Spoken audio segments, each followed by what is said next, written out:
Okay, there's Heather. We are coming home from the Scarefest convention, and Heather, did you have a good time? Had a great time. And who did we meet? We met tons of people. First of all, we met Uncle Bill and the creepy Kentuckian from Dead Pit, which is our radio station that we listen to. It's on the internet, deadpit.1. That's right. We met Rob Scott, who is a very good, very entertaining, and a very nice artist who does amazing work. And if I could go reach back and get the work, I can show it to you. Well, hold on. There's the picture he did of Aaron and Wes, or Uncle Bill and CK, or the creepy Kentuckian. Yeah, and that's signed, but you can't see that very well. Okay, we met Joe, the t-shirt guy. Yeah, and he was pretty awesome. He does all the t-shirts for a lot of people. He does the Dead Pit shirts. Okay. He is the official t-shirt person, and he's got tons of t-shirts. I'm gonna go home with a lot of them. I'm trying to turn this the right way so we can see. But that's Dead Pit. Hard hooker. Inside out. Yeah, I know. I'm trying to turn. I can't get it. Okay. All right. I had to take it off because it was hot.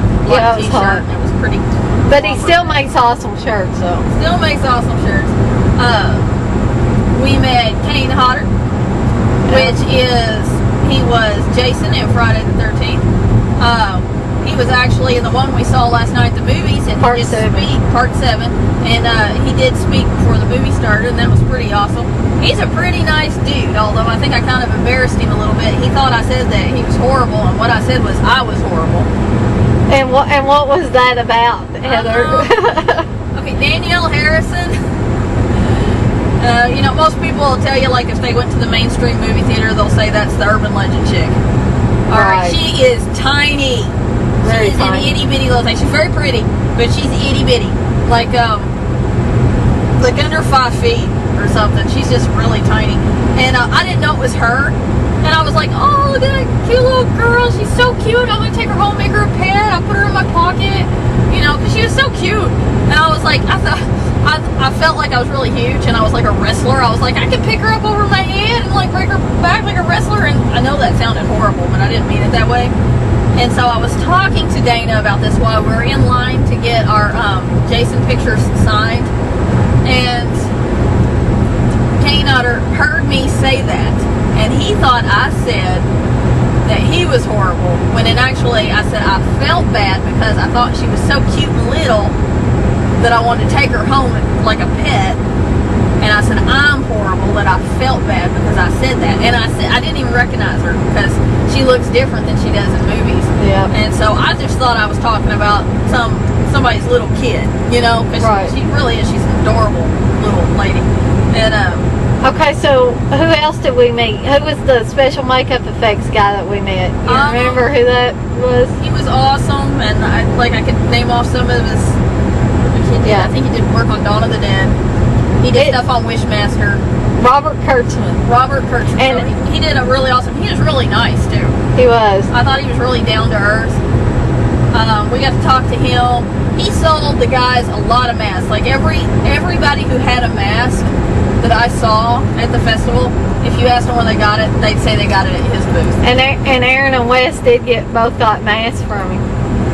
Yeah, I think Wes was it Wes that got the Friday the 13th? Was it the third one, the third movie where the little red? No, I think somebody else had that. Somebody else that had that one. Yeah. Okay. There was a whole group of guys showing off their masks at one time. Yeah. I think that might have been Crater that had that. Was it Crater? Okay. Yeah. I don't. Okay, Everybody was passing. It was all changing hands so quickly. So we want to hear Heather's what she really thought of Aaron and Wes. Well, I thought they were pretty cool guys. Their public personification for Dead Pit's off the wall. They're off the wall, but in reality they're really calm. And they were gentlemen. They were gentlemen behind the booth. Yeah, they were dead on their feet. But they still held doors open for us. Oh, they were very nice, very nice. And Heather got called ma'am. Yeah, I didn't like that. She felt old. I got called Dana, but she got called ma'am. But if you understand anything, and Heather, I think, understands this better now. If you have been around them long enough, you know that they do that. It's not meant to be. And apparently in Eastern Kentucky, they say ma'am a lot more than we do in Western Kentucky. I mean, so. they call the guys sir, so. It's pretty nice. It's kind of like being around the military folks, because they say that all the time. And we did eat at a very nice restaurant We ate at the Mongolian Grill, and we stuffed our faces, and we had a great time. It was Wes, or the creepy Kentuckian, or Uncle Bill, Aaron, and then Rob Scott, the artist.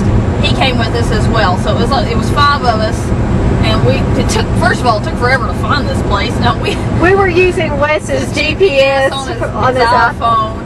And Aaron was navigating. And Lexington is the most horrible town. Yeah, let's tell us. The city planner needs to be drug out in the street and shot. They need to have a petition. Like half the roads are blocked off, the other half are one way, and we're just like, screw this. We're like driving around in circles, and the West is like, let's get the GPS out.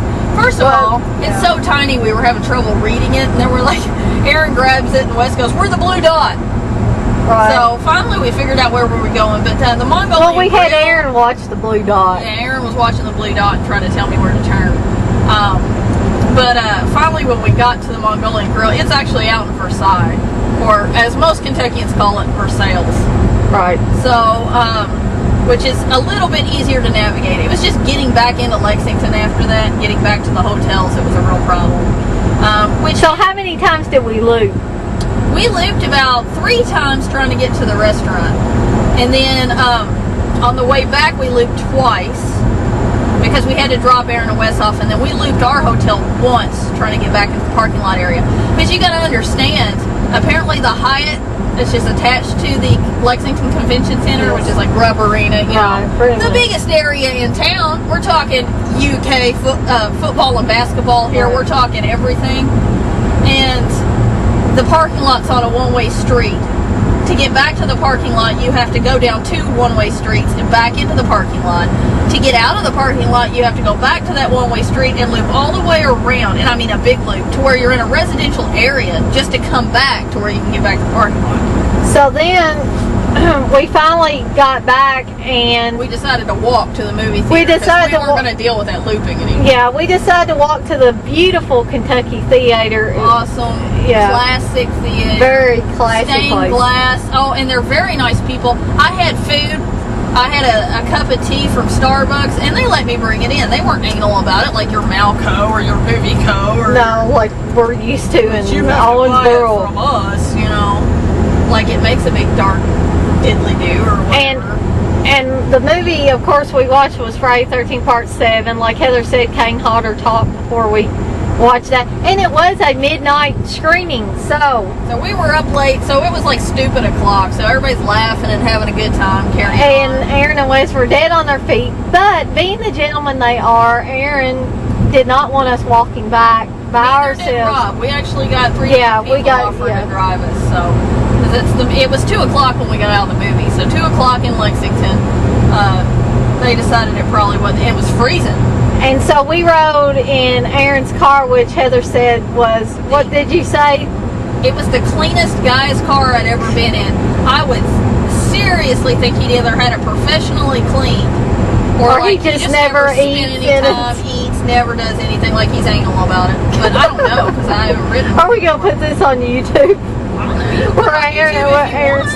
Aaron's anal about his car. I don't know if he is or not. I'm just saying it was really freaking clean. Yeah. And I know anal guys.